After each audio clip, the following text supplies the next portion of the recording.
الحمد لله رب العالمين والصلاة والسلام على نبينا محمد وعلى آله و صحبه اجمعین. بینندگان عزیز و ارجمند، السلام علیکم و رحمت الله و برکاته. یکی از ویژگی های دین اسلام که در شریعت های قبلی نبوده و مختص اسلام هست، سادگی و آسانی و یسر دین اسلام هست. اسلام واقعا دین ساده‌ای هست، دین آسانی هست. در عقایدش، در اخلاقیاتش و در شریعت و فقهش هیچ گونه سختی و تکلفی رو بر پیروان خودش قرار نداده. احکامی رو که الله متعال به عنوان احکام عبادی تدوین کرده و از مسلمانان خواسته که آنها را به عنوان تقرب و عبادت به درگاه الله متعال انجام بدهند، تمامی این اعمال و تمامی این دستورات همسو و هماهنگ و متناسب با فطرت و سرشت انسانی هست. چیزی خلاف طبیعت و خلاف سرشت در دین مبین اسلام نیست. این مطلب را رسول الله صلی الله علیه و سلم در احادیث متعددی بیان فرمودند. یکی از این احادیث که در صحیح بخاری هست، این روایت هست که رسول الله صلی الله علیه و سلم فرمودند: ان الدین یسر، اسلام دین آسانی است. و واقعا همین گونه هست. زمانی که ما مقایسه میکنیم احکام اسلامی را و دستورات الهی را که در شریعت اسلام وضع شدند و الله متعال به این امور ما را دستور داده، وقتی که ما این دستورات را و این شریعت و احکام را مقایسه میکنیم با شریعت و احکامی که در زمان بنی اسرائیل بوده، قطعاً به این نتیجه میرسیم که واقعاً دین اسلام دین آسانی و سهولت هست. آنچه الله متعال از ما میخواهد تقرب به درگاه او هست، انجام دادن دستورات الله متعال هست. یک زندگانی صحیح و سالمی هست، زندگانی هست توأم با آرامش و راحتی، توأم با آسایش ظاهری و آرامش قلبی. بدین خاطر هر گونه تشدد و هر گونه افراطگری و غلو در دین اسلام مردود هست. آنچه اسلام از ما میخواهد اعتدال و میان روی هست، نه افراط و نه تفریط. بدین خاطر هست که رسول الله صلی الله علیه و سلم میفرمایند که ولن یشاد الدین احد الا غلبه. هر کسی که در دیانت و دینداری بر خود سخت بگیرد، دین بر او غالب می شود، خودش مغلوب می ماند. دستوراتی رو که الله متعال به من و شما داده و احکامی رو که از من و شما خواسته که انجام بدهیم، متناسب با ساختار بدنی ما، متناسب با روحیات و معنویات ماست و متناسب با توانایی ها و استعداد من و شما هست. اگر به همان کیفیتی که در شریعت اسلامی وارد شده ما احکام را به همان صورت و بر طبق سنت رسول الله صلی الله علیه وسلم عمل بکنیم، ما راه میانه و اعتدال رو در پیش گرفتیم. خسته نمیشویم، درمانده نمیشویم، وسط راه کار را نیمه کاره رها نمی کنیم. اما کسانی که بخواهند فراتر از آن چیزی که الله متعال خواسته، فراتر از آن روشی که رسول الله صلی الله علیه وسلم تأیید کرده و خودش عملاً بر آن روش زندگی کرده، کسانی که بخوان فراتر و سخت‌تر از آن طریقه رو برای خودشون انتخاب بکنن، قطعاً در وسط راه میمانند و موفق نخواهند شد. یسر و سادگی رو در تعالیم اسلام و در احکام اسلامی ما در تمام عبادات و در تمام فرایض و واجبات الهی می توانیم احساس بکنیم. به طور مثال نماز که اساسی ترین رکن عبادی دین مبین اسلام هست، از همان آغاز فرضیتش و اعلامش یسر و سادگی در نظر گرفته شده تا تمامی احکام دیگری که در مورد نماز هست. همه می دانیم که نماز ابتداءً 50 مورد فرض شد در شبانه روز، اما الله متعال این رو تخفیف داد به 5 مورد. یعنی این که شما که 5 وقت نماز میخوانید، الله متعال این 5 وقت را به عنوان 50 وقت از شما قبول میکند و این اوقات نماز را الله متعال توزیع کرده در میان ساعات روز. در یک مرتبه نیست همیشه که بر انسان سخت باشد، بلکه متفاوت هست. در صبح و ظهر و عصر و مغرب و عشا که خود این تقسیم اوقات نماز یک سری حکمت ها و فلسفه های دیگری رو هم در بر دارد. نماز رو الله متعال در حالت سفر تخفیفی داده برای انسانی که مسافر هست. به جای 4 رکعت 2 رکعت بخواند و نوافل و سنت هایی رو که مسافر یا شخص بیمار در حالت صحت و سلامتی خودش و در وطن و خانه خودش میخوانده، الله متعال همان ثواب را در سفر و در حالت بیماری و مریضی به او خواهد داد بدون این که نمازی بخواند، چون که به خاطر سفر نمیتواند که نماز نفلی و سنت بخواند، به خاطر بیماری نمیتواند که نمازهایی رو که در زمان صحت و سلامتی میخواند الان بخواند. الله متعال به رحمت خودش این رو آسان قرار داده. برای شما ثواب اعمالی رو که در صحت و سلامتی و در حالت اقامت انجام میدادید و میخواندید، آن ثواب را به شما خواهد داد.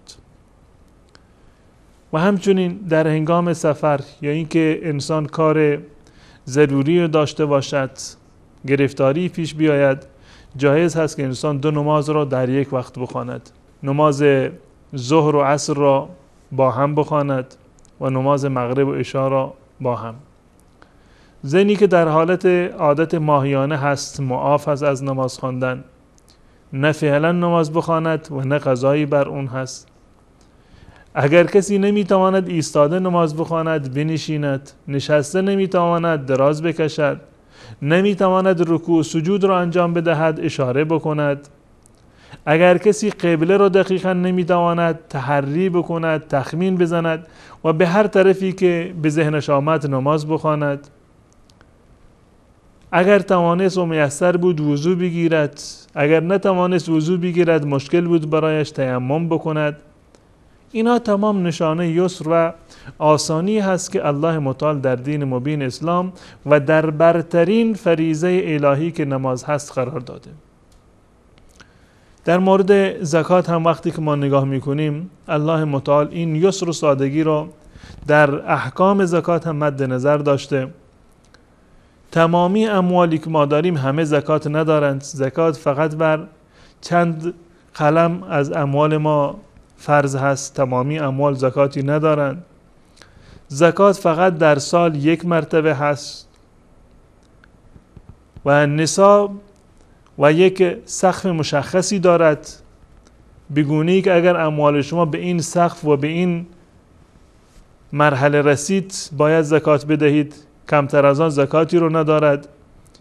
اصل زکات رو الله متعال یک چیز بسیار اندک و ناچیزی قرار داده، 2.5% در مال. پس بنابراین این نشانه یسر و آسانی و سادگی دین مبین اسلام هست. در مورد روزه هم وقتی که ما نگاه میکنیم میبینیم که روزه رو الله متعال در سال فقط 1 ماه قرار داده.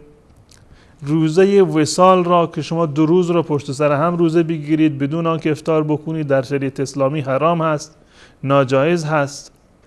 و روزه فقط در روز هست، شب شما کاملا آزاد هستید، هیچ گونه ممنوعیتی در خورد و نوش و مقاربت وجود ندارد.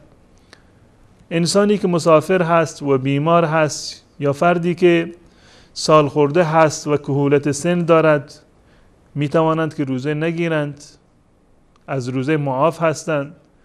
وقتی که صحت و سلامتی خودشان را بازیافتند، وقتی که مسافر به وطن برگشت روزه بگیرد. و اگر کسی توانایی روزه را ندارد فدیه بدهد، هیچ اشکالی ندارد. و الله متعال در جایی که احکام روزه را بیان می‌فرماید در آخر می‌فرماید که یرید الله بكم اليسر ولا یرید بكم العسر. در سوره بقره الله متعال می‌خواهد که شما راحت باشید. سادگی و یسر و سهولت را الله متعال برای شما می‌خواهد. از این دستوراتی که الله متعال به شما می‌دهد و از این منهیاتی که الله شما را منع می‌کند، هدف سختگیری بر شما نیست، هدف یسر و سهولت برای شما هست.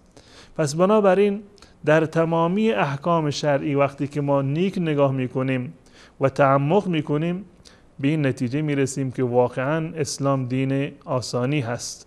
ان الدین یسر، اسلام دین آسانی و دین سهلگیری هست، نه دین تشدد و سختگیری. یک میان برنامه کوتاه با هم میبینیم و بعد از آن در خدمت شما انشاءالله خواهم بود.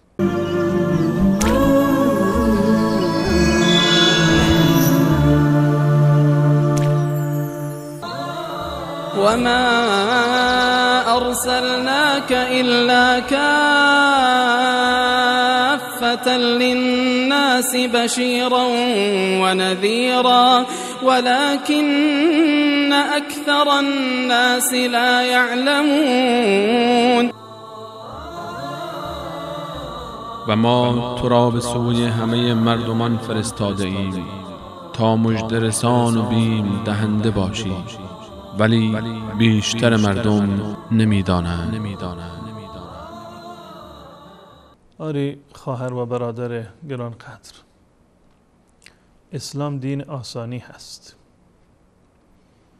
اما این آسانی رو و سهولت رو ما باید با الگو و اسوه‌ای که شخص رسول الله صلی الله علیه و سلم هست در بیابیم.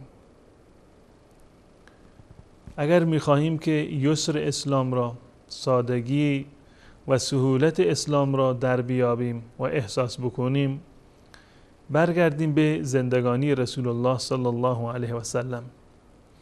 شاید پیرامون شما انسان‌هایی باشند که شما آنها را سمبل دیانت و تدین می‌دانید، چه بسا اعمال آنها برای شما سخت باشند، خودشون بر خودشون سخت گرفتند، برنامه سنگینی رو برای خودشون قرار دادند، در عبادات، در عاداتشون شاید بر خود سخت میگیرند. هیچ فردی غیر از رسول الله صلی الله علیه وسلم برای ما ملاک نیست. کسی که برای ما اسوه هست، کسی که الگوی ما باید باشد در زندگانی دینی و دنیوی من، شخص رسول الله صلی الله علیه وسلم هست که اعمالش یک گونه تشریعی هست برای ما. هر عملی که رسول الله صلی الله علیه وسلم انجام دادند، یعنی این که ما مکلف هستیم آن عمل را انجام بدهیم به عنوان تعبد و به عنوان تقرب به درگاه الله متعال. تمامی اعمال و گفتار رسول الله صلی الله علیه وسلم مؤید به وحی هستند. هر گونه افراط را و هر گونه تفریط را الله متعال از گفتار و عمل رسول الله صلی الله علیه وسلم زدوده و ایشان را به عنوان بهترین الگو برای ما معرفی فرمودند. لقد کان لکم فی رسول الله اسوة حسنه. رسول الله صلی الله علیه وسلم برای شما بهترین الگو هست، اسوه حسنه برای شما هست. پس بنابراین اگر می‌خواهید که سهولت اسلام را، آسانی اسلام را در بیابید، برگردید به سیره و سنت رسول الله صلی الله علیه و سلم. هیچ عالمی و هیچ درویشی و هیچ صوفی ملاک ما نیست. ملاک ما فقط و فقط رسول الله صلی الله علیه و سلم هست. هر کسی که در مورد دیانت و تدین غلو داشته باشد، افراط بکند، یا به تعبیر رسول الله صلی الله علیه و سلم ولن یشاد الدین احد الا غلبه، کسی که کار را بر خود سخت بگیرد، عاقبتش عجز و ناتوانی هست، عاقبتش ترک کردن اعمال هست و به جای نخواهد رسید. در زمان رسول الله صلی الله علیه و سلم نمونه هایی رو داشتیم که برخی از اصحاب رسول الله صلی الله علیه و سلم به خاطر حرص شدیدی که برای عبادت داشتند، شوق عظیمی که برای تقرب به الله متعال و جمع کردن حسنات و نیکی ها داشتند، احیانا در مواردی بر خودشون سخت می گرفتند.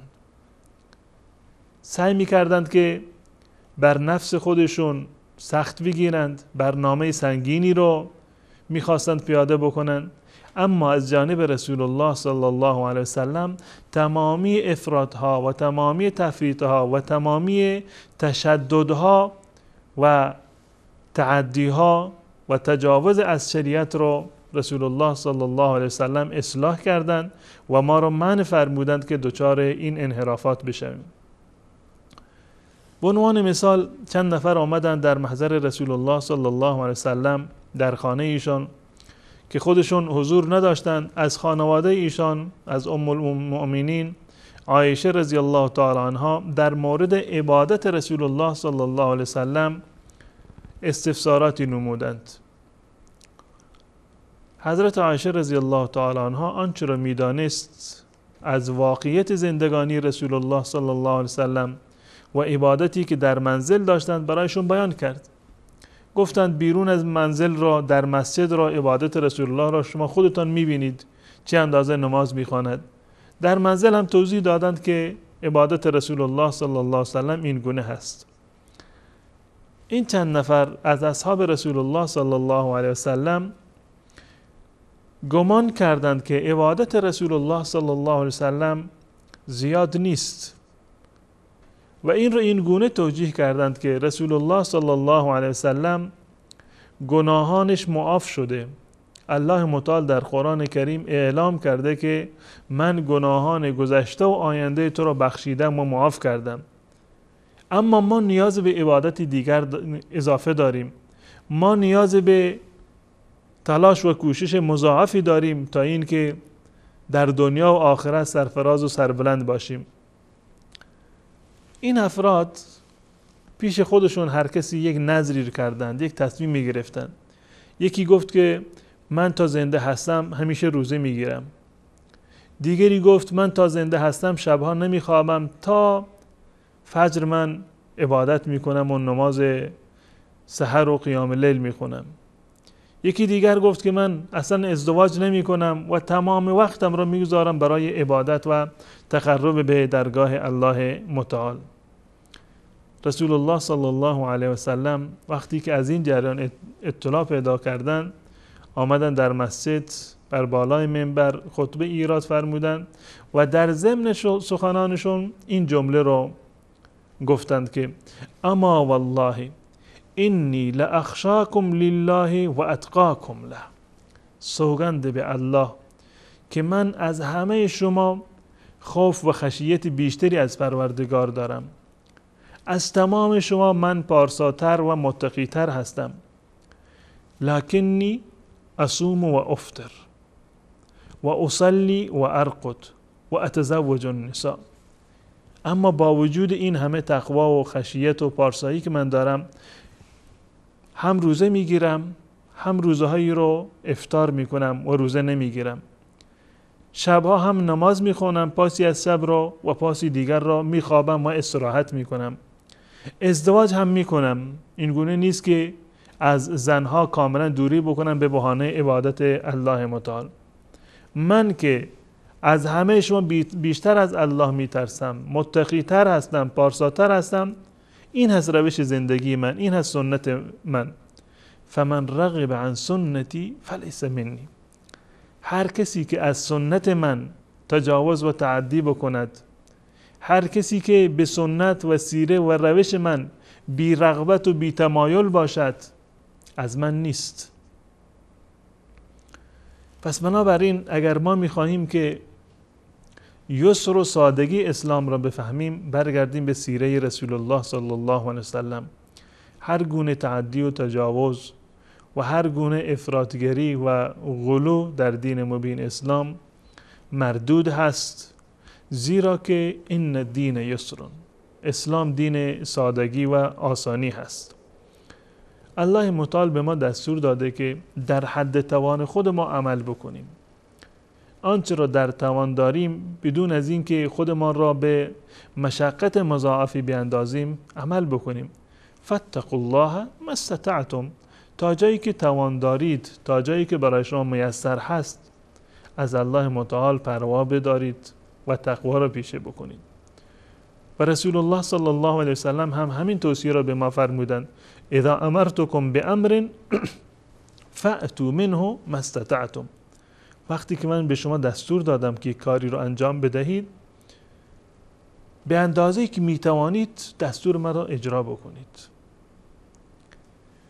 پس بنابراین دین مبین اسلام دینی هست که سهولت را و آسانی را در تشریع احکام مد نظر قرار داده و الله و رسول الله صلی الله علیه وسلم به ما دستور دادند که همان اندازه‌ای که در شریعت اسلامی هست، احکام به همان کیفیتی که تدوین شده و به همان صورتی که رسول الله صلی الله علیه وسلم عمل می‌کردند، شما هم به همون گونه عمل بکنید. این مطلب در شریعت اسلامی مد نظر قرار داده شده، مبدأ یسر و آسانی، تا جایی که بسیاری از قواعد فقهی که اساس استنباط احکام هستند در شریعت اسلامی تأکید کردند این مبدأ را. به طور مثال یک قاعده داریم که المشقة تجلب التیسیر، مشقت موجب تیسیر و آسانی می شود، سادگی رو به دنبال خواهد آورد. یعنی در هر جایی که مردم به مشقت بیفتند، دچار سختی بشوند در انجام یک حکمی، شریعت اسلامی یک تیسیری رو، یک سادگی و سهولتی رو در آنجا در نظر گرفته و این سهولت و آسانگیری و تیسیر برای مجتهدین هم یک اصل و یک قاعده هست که در استنباط احکام این جنبه را نباید فراموش بکنند. اما یک نکته‌ای که در پایان میخوام ذکر بکنم، سادگی دین مبین اسلام بدین معنی نیست که ما از احکام اسلامی شانه خالی بکنیم، نماز نخوانیم یا سر وقت نماز نخوانیم و بهانه مون این باشد که اسلام سختگیری نکرده، روزه نگیریم بهانه مون این باشد که اسلام که دین سختگیری نیست، یا بقیه احکام شریعت اسلامی را رها بکنیم به این بهانه که اسلام سختی را نمیخواهد. یا برخی از مردم عادت کردن دنبال تتبع رخصت میگردن، نگاه میکنند که کدام عالم و کدام مجتهد در این زمینه قولش مناسبتر هست، ساده تر هست، آسانتر هست، دنبال اون میگردن. هدفشون دیانت نیست، هدفشون علم عالم نیست، تقوی یک عالم نیست. هدفشون صرفا این از هر عالمی که فتوای ساده تری رو بدهد و یک رخصت بیشتری رو بدهد، دستوری که میدهد و اجتهادی که میکند به انجامش برای ما ساده تر هست، بسیاری میروند سراغ چنین افراد به بهانه این که دین اسلام دین سادگی هست. آری دین اسلام دین آسانی هست، سخت نگرفته، اما احکامی رو که رسول الله صلی الله علیه وسلم انجام دادن و از جانب الله متعال تدوین شده، این احکام بر اساس همین مبدأ تدوین شده. این احکام رو شما عمل بکنید، این به معنی سختگیری نیست، بلکه خود این به معنی یسر و سهولتی هست که الله متعال در تدوین احکام و در تشریع دستورات خودش مد نظر قرار داده. فراتر از این به گمان خود شما و به حدس خود انسان نمیتواند یک حکم شرعی را رها بکند به بهانه این که بگوید که اسلام دین آسانی هست. اسلام دین آسانی هست، اما التزام به آنچه که رسول الله صلی الله علیه وسلم دستور دادند و الله متعال دستور دادند، رسول الله صلی الله علیه وسلم عملا برای ما تبیین کردند و در سنت رسول الله صلی الله علیه وسلم هست، این عمل کردن بر یسر و سهولت و آسانی دین مبین اسلام هست. پس بنابراین دین اسلام دین آسانی هست، سختگیری نکرده در احکام و ما این آسانی رو در قالب سیرت و سنت رسول الله صلی الله علیه وسلم باید در بیابیم و بر آن عمل بکنیم. تا برنامه دیگر و مطلبی دیگر شما رو به الله متعال می سپارم. السلام علیکم و رحمت الله و برکاته.